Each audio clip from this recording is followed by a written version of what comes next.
Welcome to Life on Bourbon, the podcast. I'm Armando Leduc, creator of the sitcom Life on Bourbon. Every week, we'll pull back the curtain on the show, filmmaking craft, bourbon street mythology, character arcs, and real stories that inspired our wildest scenes. We'll talk lenses and line reads, budgets and bar fights, with cast, crew, and a few French Quarter legends. If you love creativity, story structure, and a little NOLA chaos, you're in the right bar. Grab a seat, let's roll. Belly up to the bar, gentlemen. Welcome to the Life on Bourbon podcast. I'm not Armando Leduc. This is episode 2, and he's already unavailable to host. So the two guys that want me to know that is pretty par for the course for Mr. Leduc. I'm Will Brooks. We have with us today our videographers, our cinematographer and director. We got Kevin here, and we got our Australian barkeep. We got Nick here. So we're gonna although Nick's not Australian, we're gonna get into that. So we're gonna talk a little bit today about the experience of shooting the show. Kind of maybe we'll talk a little bit about where we all think it's gonna go, maybe with story wise, things that we're thinking about story with that. And we'll talk a little bit about influences and accent work from the acting side of things. So how you guys doing? Good. Doing good, man. Yeah, Excited to be here. Trying to remember to look at the camera. I'm not good on where do I look? Where do I look? You know? Look forward like you were just doing. Like that. There you go. Now we see. Talking to this eye, you know. Indeed. So yeah, we all got to know each other. I knew Nick before the show, before we shot. I've known Nick for a while. But I didn't know Kevin, but we all got to know each other very intimately over the course of what did we shoot? Was it like 8 days total that we did? Shooting 5 days the first round and 3 days for pickups, or was it so? Yeah, it was 7 or 8 days that we shot this. I guess it's like 50 minutes long. Yeah. So we crammed a lot in over the course of those 7 days. What was you guys' experience on the shoot? What did you take away from it? Kevin, talk to me a little bit about your experience and maybe what set it apart from somebody, because you've been shooting, you've made your own films, written, directed, produced your own films. Talk to me a little bit about the experience about working on the show and maybe some things that were different than maybe what you've normally done in the past. Yeah. So most of the things I've shot in throughout my career have always had no time and no budget. So I was kind of used to that and kind of expected what I was stepping into. Yeah. And you kind of have to have that expectation when you go into it, or you're happy the whole time, right? But knowing Armando helped my movie by being an actor in it. He did a great job. And Girl with a Gun, yeah. But he had really dedicated people to the process. So we had, I had a little help. I didn't have to do audio and then gaff and then worry about feeding people. I actually had an opportunity to go in, help direct, because it was kind of a directed by committee with Will and Armando and myself, and actors put things in too. So I was able to actually spend some time with some shots. Armando was very specific about the wanted, and he wanted that really shallow depth field there, which in you're kind of looking through a scope, because you have to, people are moving a lot in comedy, so I literally held that thing and racked focus if people were moving the whole time, which is that's hard to do. So, but it came out great. It looks great. I think he was right about doing it the way we did it, and it was a fun experience. We had a lot of people in every scene, but other than that, I thought it was a great experience. And I thought, but Armando said, maybe we're going to switch that, and I'm like, I don't know now. That might be all those people in those scenes. It gives it that feel of family, right? I mean, now that I've seen what I've seen, I don't know if you want to break that apart now. That feeling of organized chaos, I think that we were able to get across really well. One of the things that I noticed, and I think Nick can speak to this too, because I've done some smaller scale video shoots that we do in our company where we're going to small businesses and shooting short form social media content. It's generally pretty static. But what we did for the show, it's really my first experience doing that. I have a theater background. I know you do too, Kevin, but you've also produced your own films. Nick's also got a theater background. Neither one of us had done really this type of work before. And I was worried about you, Kevin, about halfway through that first shoot, because like you were manning that camera for hours at a time, and I was like, he has to be exhausted. Like, let's go, let's do another take, let's try from this angle. That was super impressive, and that was something that was new for me. Just kind of starting out with a small scale independent project like this. I guess that's par for the course when you're doing that, but I just, the physical dexterity that's involved with like running camera and directing at the same time, it was a feat, man. It was a feat. You were impressive as hell. That was I was going to say too, that the mental side of it too, because that was my first time ever on, like you said, any type of, to that scale of a set. Because I'd done one round of those small video shoots with you and Armando. But yeah, it's like, I think you nailed it right on the head with saying organized chaos, because it reminded me of my days working in a kitchen where there is so much going on and there's so many moving pieces and it all feels like it's going to crumble at any moment, but everybody kind of knows where it's going, like the direction that it's heading. And then at the end of it, we all, have a cheers and we're like, man, yeah, another day's work. I was so blown away by that. Yeah. And exactly like you said too, with Kevin, not only manning the camera, but then also having to like, move puzzle pieces, playing chess and all that. So yeah, when you have a lot of pain, you got to do it. When you cut, you're able to cut it together. Yeah. And I've been in some situations on much bigger budget movies where, the DP will push the pace. And I've seen that on a couple of occasions with some first-time directors. And so that's kind of what you do. And as director, you want to push the pace. How many pages did we do did we do like 40 pages in a day or or 40 pages in the 5 days? Or what did we do? We did. Yeah, it was like, the first 5 we didn't finish right in the first round of shooting. We did like I think there was 50 pages to the script, and I think we got like 40 of them done. And then we had to go back and reshoot some of those pages because the tail end of the first round of shooting, what was it, 2:30 in the morning? And like I would say 80% of us were just kind of taxed, ready to go. And God bless her, that Kate was the one actress. She had been patiently waiting around all day long, really hadn't done much of anything. And it was like 1:30 in the morning, 2 in the morning. We finally got to her stuff and she was ready to go. Like, she was professional. She had her lines down. She was ready to do the thing. And nobody else was. I felt really bad for her. And then Armando finally made the call, like, guys, we got to just shut it down. Yeah. Like, we're hurting ourselves more than we're helping ourselves, which was a good call on his part. But I did feel bad for her because she was super prepped and super professional. And like she waited, she didn't complain about sitting around all day and not getting to do anything. She just kind of waited and bided her time, which is I think what you're supposed to do as an actor when you're on set. But and then we, and she didn't complain again when we were like, yeah, we'll have to shoot this at a different time. Yeah. It was like Faust too. Paul Faust was very patient as well. And he flew in twice. Different kind of patience with Paul Faust. Yeah. Right. Paul would just bounce off the set. He would just leave. Yeah. He'd say, hey, call me when you're 5 minutes before you're going to need me and I'll come back. Yeah. That's right. Yeah. It was smart on Armando because, it got to a point where everybody was just out of gas. And, what are the gains to that, right? I mean, you're not gaining anything. You might get your day done, but is it going to be usable anyway? Yeah, it's not as good, right? Yeah. And so and you were talking about commitment at the beginning, Kevin. Like Armando then put a pickup dates on the calendar for us to pick up and finish for, what was it, 2 months later, I think. And the majority of us came back. Those of us out of town, Paul came back.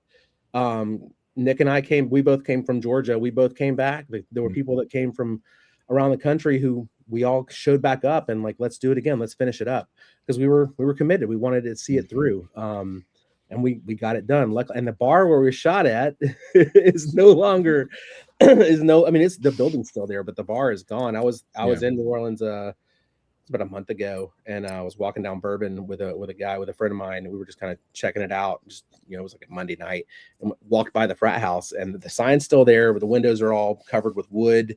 It's boarded up. They're ready to turn that thing into another strip club, which is exactly what New Orleans need. I know Nick is excited about there being so yeah, it's gone. So you know, but we kind of have that written into the script.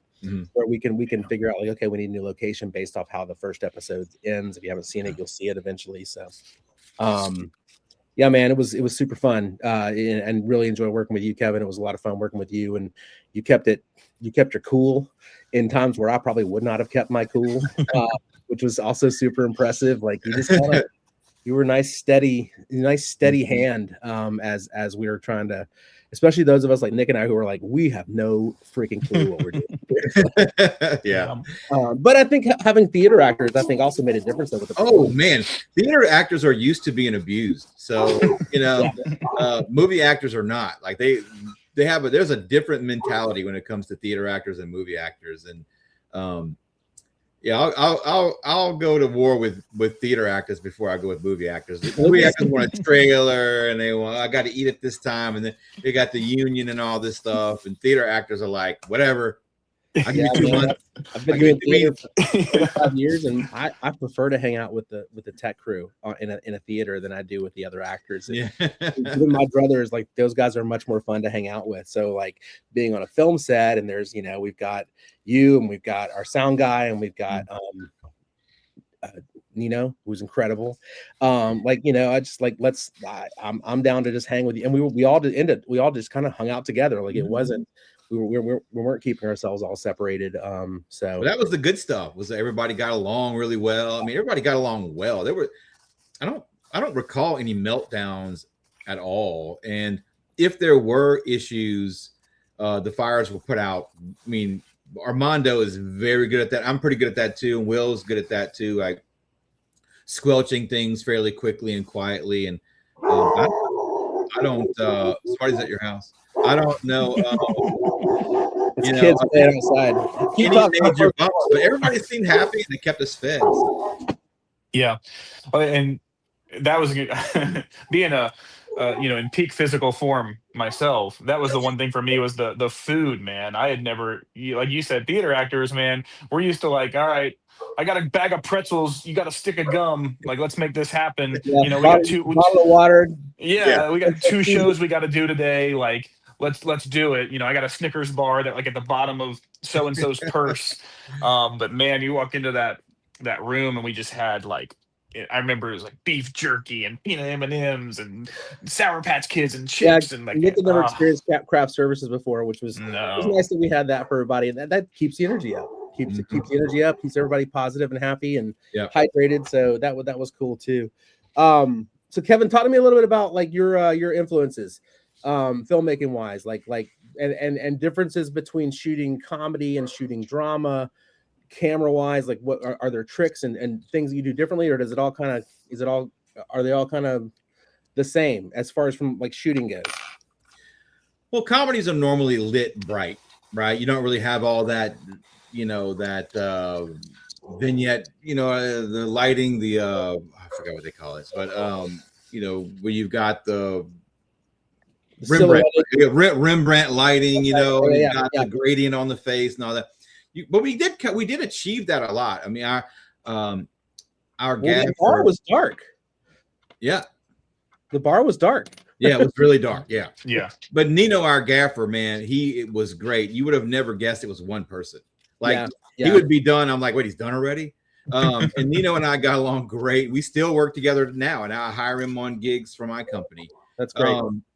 But yeah, you know, it was kind of a feeling out process. You know, I kind of had an idea of what it was. And honestly, we didn't have that much time. We kind of had to splash light on things and go. So we didn't have that much time to really think about it. With the bar, is there a benefit to that sometimes, though, Kevin? Like, where you kind of have to, does the need for, like, we have to make a decision, we have to just go, can that hurt? I feel like sometimes that can be a blessing in disguise. Like, that ends up helping, where you're not overthinking things and you're just kind of moving. Yeah, I think 100%. I think if you don't have the time or money, having a gaffer there that knows how to light, and you know, discussion that we have, and you know, I tell him what Armando's ideas are. It was a blessing, man. He was Johnny on the spot with everything, and he kept everything organized, which I like. You know, I was really blown away by how good theater actors were doing on camera, because a lot of times that doesn't translate very well. Are they too big usually? Too big.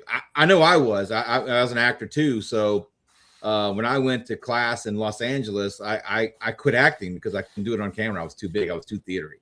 It's funny because Nick and I both played probably the two biggest characters as far as so we were able to. It was great, and I feel like we kind of kept it. What I wanted to do was with the shallow depth of field, I did want it to look a little more cinematic. Yes. Yeah. So we do have some edge light and things, and we did keep it kind of on the darker side. We have a cool oneer shot in there in the bar. We did a oneer, yeah. We did a oneer. Almost got cut when we were doing reshoots, and man, I was so mad that day. I was like, "What are we doing? It's the best looking in the show." I think we showed it to Armando, and he was like, "Oh yeah, you're right. This does look really cool. Let's leave it." Yeah. Because it goes out of focus. I said, "Yeah, she's 1 foot from the camera. She's gonna go out of focus." But you know what I mean? Like, there's nothing I can do about that. It was also a way to save time, because we got all that coverage in one shot. And we knocked out I would love to see when we keep going and we're doing more episodes. I'd love to see more shots like that. Like let's structure out shots so we can cover out. Like we just wiped out 3 pages in an hour because we were doing the oneer. We just rehearsed it and then we shot it a few times and it's done, and like that's covered. And I think that's more visually interesting too to look at. It breaks it up 100%. So I thought I own a gimbal now, so I have a gimbal we can use. Nice. So I kind of thought about that. So I can just handheld the gimbal and walk wherever we want. It's going to be steady. So I don't know if you guys have ever seen the movie Waiting. Ryan Reynolds in it, where they're in the restaurant. They do so many one takes in there, and it's so perfect for like a bar restaurant setting, because it's exactly the feel of it. There's so many things going on at once, and exactly like you said, like 3 pages could be taken out because you're just focus here, focus there, and everything in between. It's so cool. The most famous shot in Goodfellas is the entering the Copacabana. And it's like amazing. And me as a cinephile, as a big movie buff, I watch movies all the time, and being able to, like, when I realize, they're planning out this as like one continuous shot and then rehearsing it and seeing how you were going to come in with the camera and like follow along. It was just really cool to be a part of that. It was like, we're making a movie. Like it felt like we were like really making a movie when we were doing that. That was my favorite part of the whole experience. Was that like 45 minutes we spent shooting that oneer shot. I was like, this is dope. We're actually cinematic. I have a question for both of you. What was it like being an actor, and what was your thought or your mindset, or what did you think it was going to be from the time we stopped shooting to the time you saw it? Like, what was going through your head? Did you think about it at all, or were you skeptical? I think I kind of knew what to expect because of the work that we've done in our company. Knowing that we're going to shoot a ton of stuff and that a lot of it's not going to end up getting used. We're going to use the best stuff. We're going to do multiple takes. So like I knew going in that the edit really determines so much. And it's going to look and feel totally different than it did when we shot it. But at the same time, I was involved in the writing of it. I was involved in producing it. I did a little bit of side direction when it made sense, where I could pipe in when we were shooting it. So I had visuals in my head as far as how this was going to look, and it pretty much came together kind of how I expected it to look. So it didn't surprise me a ton. I thought it was good. I was like, it's not terrible. It's not a total piece of shit. So I was pleased, and I was like, let's do it again. I don't know. I don't want to speak for Nick though. He may have had. I was the complete opposite. But for me, it's the theater background. You're used to. I mean, I'm used to seeing how you rehearse it is pretty much how it ends up going up. So that's how it in my mind, it was going to work. Exactly how we shot it was how it was going to translate to the screen. Like exactly what we did was going to translate to the screen. And it wasn't like that. And I loved it. It was so cool to go and sit and watch it. And the things you wouldn't even think about, like without spoiling anything, I guess, but like the shots where they're introducing characters and they have the cool little intro slide that kind of come across, just those little things that you're like, I never would have thought of that. I'm just expecting us to see exactly what we filmed, and none of the lighting or anything was in my Did you think, mind. Nick, like it was going to be like, if you watch a recorded version of a play, is that kind of what your head? Yeah, exactly. It's like a home video almost. It's like, and this is what we shot. Yeah. And this is what we did. No, I just, and I shout out Jeffrey as well, because that boy did some serious editing. All you guys did. Shout out all you guys, but I remember you guys saying that Jeffrey, he was diligently just knocking it out on he did editing. a lot of the cutting, and then Kevin came in and helped him kind of strengthen things and piece things together. It was a multiple people involved with that, and I think there's still some editing we can do with it, but yeah, I think it turned out really, really well. I'll tell you from an actor standpoint, doing what we were doing, what's different is, and you know this, Kevin, because you've done theater too, but when you're doing theater, you rehearse it, rehearse, and then you finally get to perform, and you rehearse way more than you get to perform. But when you do get to perform, you're getting instant gratification from the audience. You either know it's good based on the audience reaction, or if it's a comedy, real quick, like, this isn't working, no one's laughing. That you don't get that feeling when you're on set. And what's different is when you do theater, you don't get to go back and watch yourself on stage. You are living in that character, doing it in real time. When it's over, it's over. And the people who were in the audience got to see it. You lived it. What's different and this sounds obvious, but you don't think about it when you're acting. But when you're acting on camera, like, we're living in it, we're doing it. We're not rehearsing a whole lot, right? And then we get to go back and we get to see that finished product. You don't get to see it yourself as an actor when you're on stage. It's just like you bow, they clap, and it's done. So that was kind of cool to kind of get to relive it. Just to tie on the end of that too, really quick, Will. I think there's also a lot of merit to be said in how many Zoom calls of the reads that we had. There was a lot of work that was done in those, which, to your point, typically you're rehearsing in theater, you're in the same space together. We were meeting on Zoom calls, and basically all we had was paper and our voices. Yeah. And so then when we all finally got together and we had 2 days to get it on its feet, it was like boom, boom, boom, boom, boom. So I think that was cool though, because we got to the point where we were reading and we could all, I think, see it coming to life. Yeah. Like we were kind of already imagining, oh, this is how this is gonna, when it gets on its feet, it's gonna look like this. So as a director, I'm pretty sure with you two as well, I try to give you a sense of what you're doing is good. I think I came to y'all and said, hey, you're doing great. Try this, try that. You're fun. Yeah. Or I'll laugh. I'll give something. I'm trying to give so a lot of nonverbal, feedback. I love your style of note giving. For me anyway, was great. Like I remember when we were shooting the scene in the back of the bar at the DJ booth, and like we spent like 3 hours shooting all those pages. There's 4 actors in that scene, and we were improvising a little bit. We were throwing new lines in between takes. You would pull me aside and you would do exactly what you said. Hey man, that was really, really good. Try this. But it wasn't like you weren't calling it out in front of everybody. You pull me aside and you're like, hey, this is fantastic. Let's try it this way, and then reset. And then I would try it. That was great. I love that. I love that collaborative aspect. And it was building up, but it was also like, hey, let's try it a different way. And I think theater actors are much better at, I could be wrong. I haven't worked a lot of just films. You're not wrong.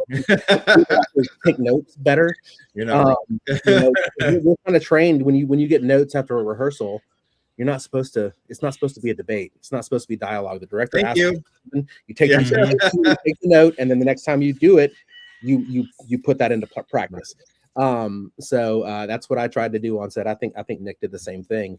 But I love the way that, like you said, Kevin, that Kevin gave the feedback or gave the notes, because it never felt like do what I say because I said so. It was always like, hey, why not, like, let's try this. And then we would do it, and then if it worked, it worked. But if not, we could be like, well, could I try it this way? Like, it's more There you collaborative go. than It just builds up. rather than That tyrannical was- of just like, I've worked with the directors in the past that are just like, just do it this way, okay, buddy? And you're like, yes, sir, thank you. All right, note Yeah. taken. Yeah. Yeah. I want actors to feel they may know some things better than I do about the character. They may be discovering something during the scene.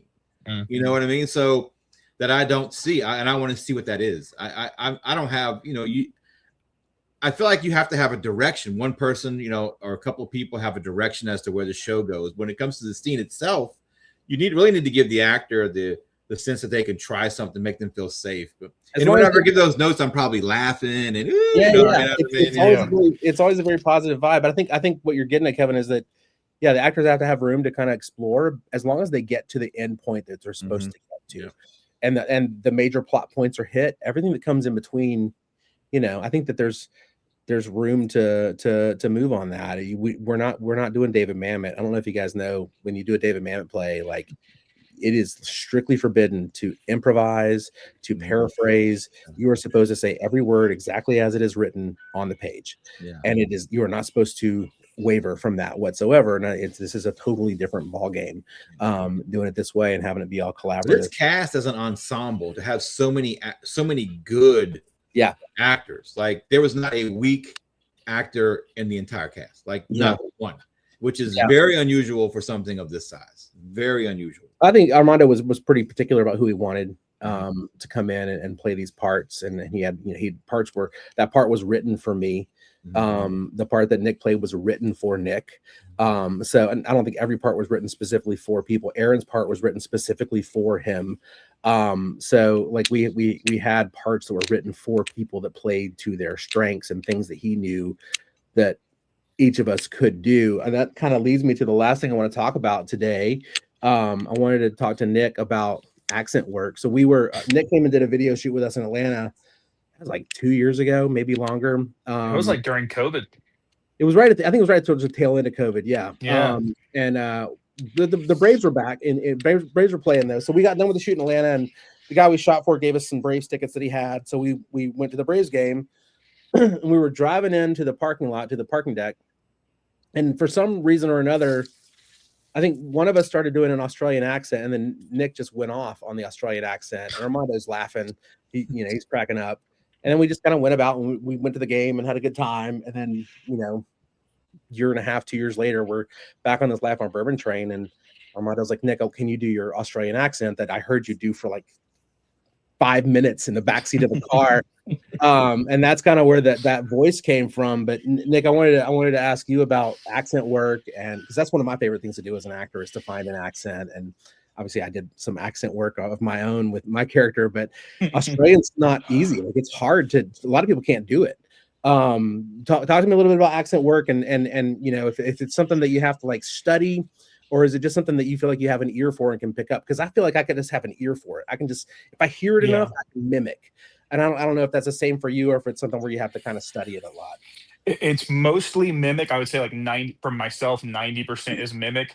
And, I don't consider myself an expert, but it's like you said, my favorite thing to do is the dialects. Like, I love being able to mimic somebody's accent, and it's the most gratifying thing. Like what you guys said, I think right before we started recording, was like, you actually thought I was Australian. Like, I knew you were. Well, you didn't. You knew I wasn't. But like Kevin said, it's like, that is the most like the highest compliment I could take from accent work, is because it's like, if you're able to pass, then you're doing it well enough. Now, obviously, totally different story with the actual Australian that we filmed with, who was like, you sound a bit more Kiwi, and I was like, oh, all right, well, yeah, I'll take Kiwi, I'll take New Zealand. That's not too far off. Yeah, it's there. Yeah.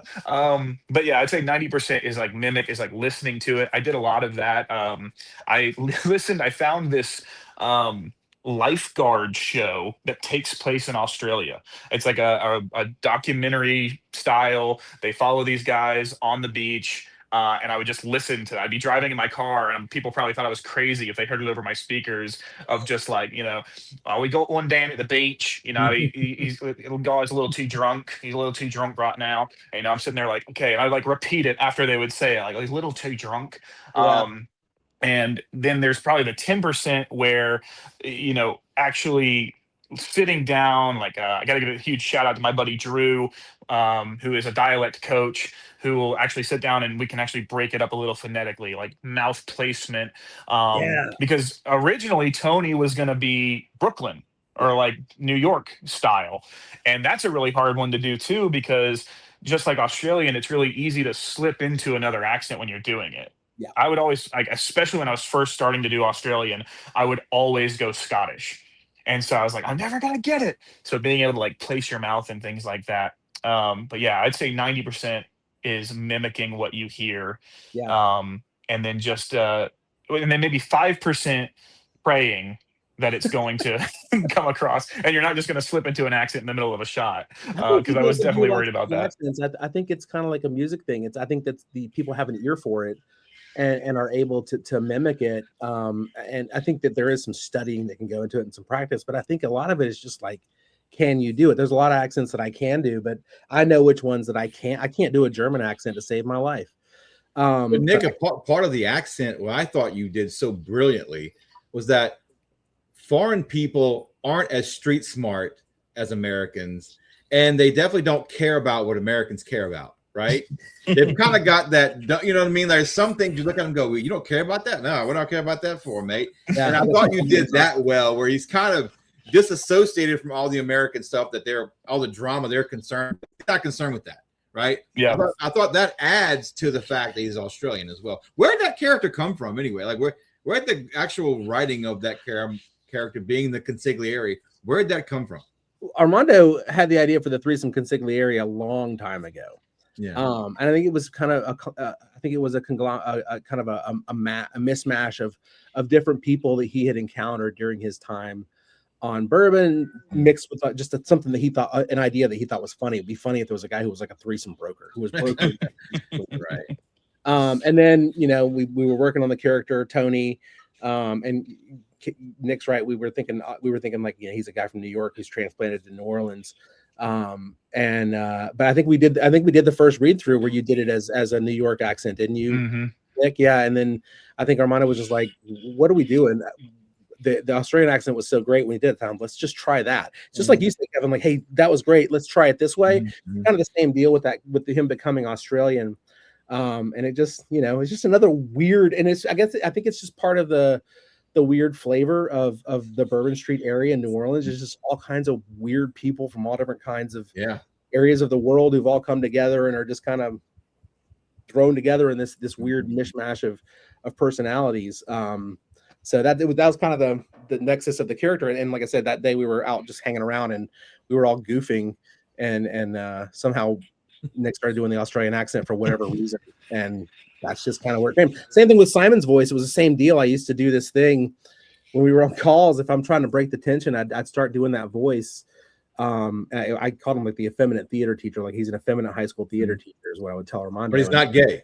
But he's not gay. He's not great about it. He's not gay. And then so we were doing we were kind of putting the nexus of the characters together and the writing together. And he was like, I want you to try it with that voice. And I was like, really? He's like, yeah, let's try the voice. And I was like, all right, fine.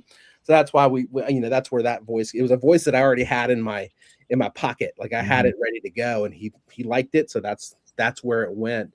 That's why we like to goof around and just kind of fart around with each other, because that's where those ideas come from. My idea that I have for another episode with Simon is I'm talking to Armando about this the other day. I don't know where I was doing Simon's voice for some reason, and I said, "Hail Clayton!" And I said, "Hail Clayton" in that voice. And so I told Armando, I said, "What's funny is if you're doing the next episode, we're having like our leadership meeting with the company, and we're going around, everybody's talking about their wins, and you get to Simon, and he's talking about, I've joined a new church, and I went to my first potluck. This Sunday. It was really great, really good fellowship. We all came together and had some really good food. I just can't say enough about this new church. I wish you'd all come and give it a try. It's really made a difference in my life. Hail Satan, and then just move on. And just have him continually say Hail Satan throughout the episode. Does he join the Church of Satan? And then Simon has joined the Church of Satan. That's kind of the idea for. I just thought that would be weird and funny.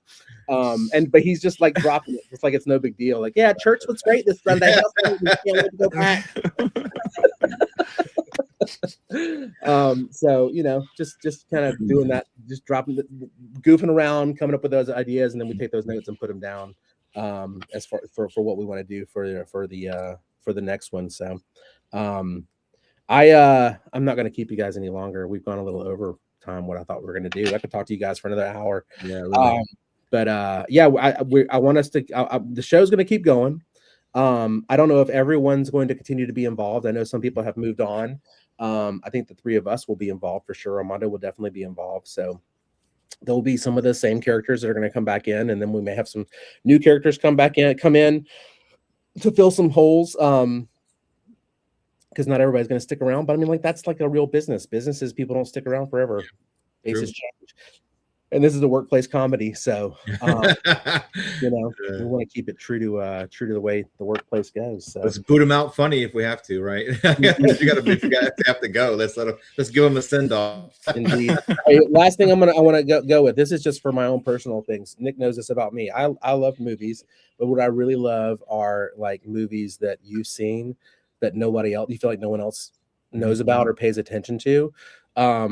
And like I've got a huge list of those types of movies that I refer to people. I've thrown some Nick's way that he needs to watch. I want you guys to think of a movie that you love that is kind of an underseen movie that you think more people should see.